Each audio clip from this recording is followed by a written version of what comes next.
Au moment où Adam se retrouva sur la terre, le ciel était bleu, vaste, s'étendant sans limite, et les vents portaient les murmures froids de la terre. L'endroit où il descendit était étrange, entouré de hautes montagnes et d'une forêt dense qui s'étendait jusqu'à l'horizon, avec des sons qu'il n'avait jamais entendus auparavant. Lorsqu'Adam descendit sur terre, il atterrit en Inde, sur une montagne appelée Jabal al-Rahwan, tandis qu'Ève descendit sur les côtes de Djeddah. Adam fut séparé d'Ève, et ce furent les premiers instants du début de leur vie dans ce monde.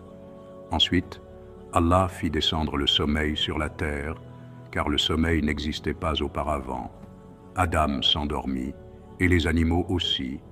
Lorsqu'il se réveilla, Adam se mit à pleurer car il avait quitté les délices du paradis et qu'il avait désobéi à Allah, le Tout-Puissant.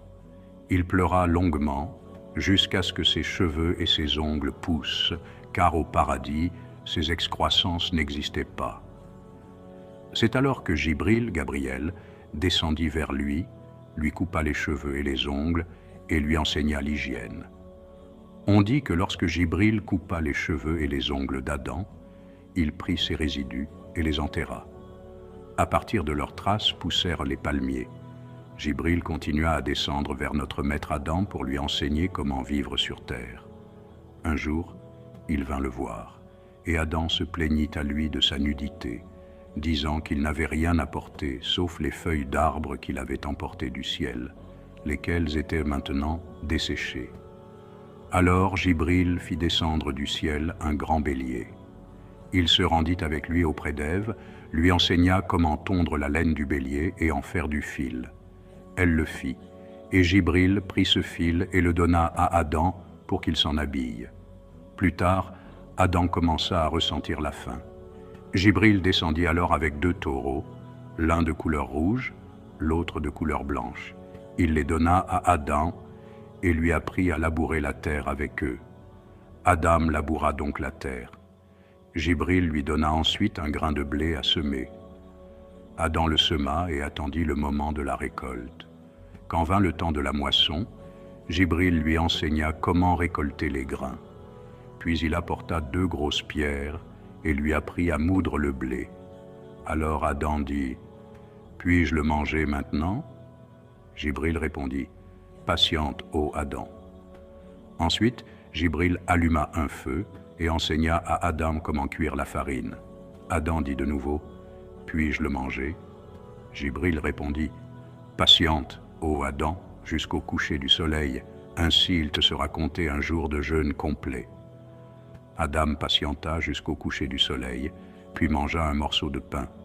Mais le pain lui échappa et s'enfuit. Adam le poursuivit jusqu'à l'attraper.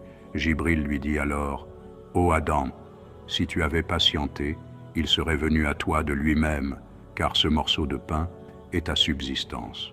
Même s'il te fuit, il reviendra vers toi, car c'est ton destin. » Adam comprit alors ces paroles. Puis il commença à ressentir la satiété. Il dit, « Je vais en garder pour plus tard. » Jibril lui répondit, « Ô Adam, si tu ne l'avais pas fait, aucun de tes descendants n'aurait jamais rien mis de côté. » Un jour, alors qu'Adam labourait la terre avec le taureau, celui-ci s'arrêta soudainement. Adam le frappa. Le taureau lui dit, « Pourquoi m'as-tu frappé ?» Adam répondit, « Parce que tu m'as désobéi. » Le taureau lui dit, « Allah a été clément envers toi, ô Adam, lorsqu'il ne t'a pas frappé alors que tu l'avais désobéi. » Adam pleura sur lui-même, puis dit, « Mon Seigneur, tout me réprimande, même les bêtes. » Alors Allah fit descendre Jibril, qui passa sa main sur la langue des animaux, et à partir de ce moment, ils ne parlèrent plus. Un autre jour, Adam ressentit une douleur au ventre. Il pensa que c'était à cause de la soif. Il alla boire de l'eau, mais cela aggrava encore la douleur. Jibril descendit et lui dit que c'était le besoin d'évacuation. Adam comprit alors que les lois de ce monde étaient différentes de celles du paradis. Adam n'avait pas encore rencontré Ève. Il pleurait pour elle et avait le cœur plein de nostalgie. Jibril descendit vers lui, et Adam lui demanda « Est-ce qu'Ève est toujours en vie, ô Jibril ?» Il lui répondit « Ève est en vie, et elle est dans un meilleur état que toi. Elle est sur le rivage, elle pêche et mange des poissons. » Adam lui dit « Je l'ai vue en rêve. » Jibril lui répondit « Si Allah te l'a montré en rêve, c'est que votre rencontre est proche. » Adam invoqua alors Allah en disant « Seigneur, nous avons fait du tort à nous-mêmes, et si tu ne nous pardonnes pas et ne nous fais pas miséricorde, nous serons certes parmi les perdants. » Allah pardonna alors à notre maître Adam.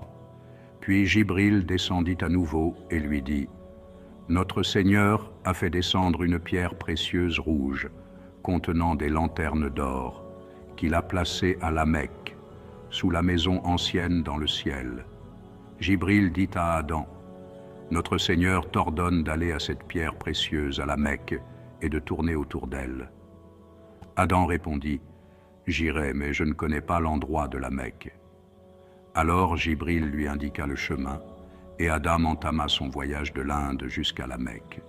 Arrivé à la Mecque, Adam fit le tour de la pierre précieuse rouge en 7 tours.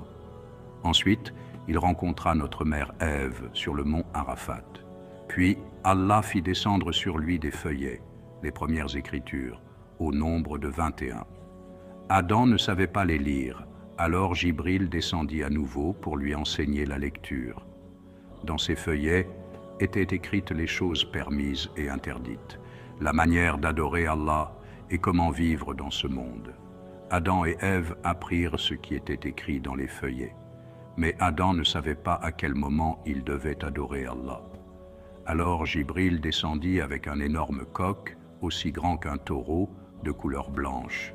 Il dit à Adam, « Ce coq entendra la glorification des anges dans le ciel.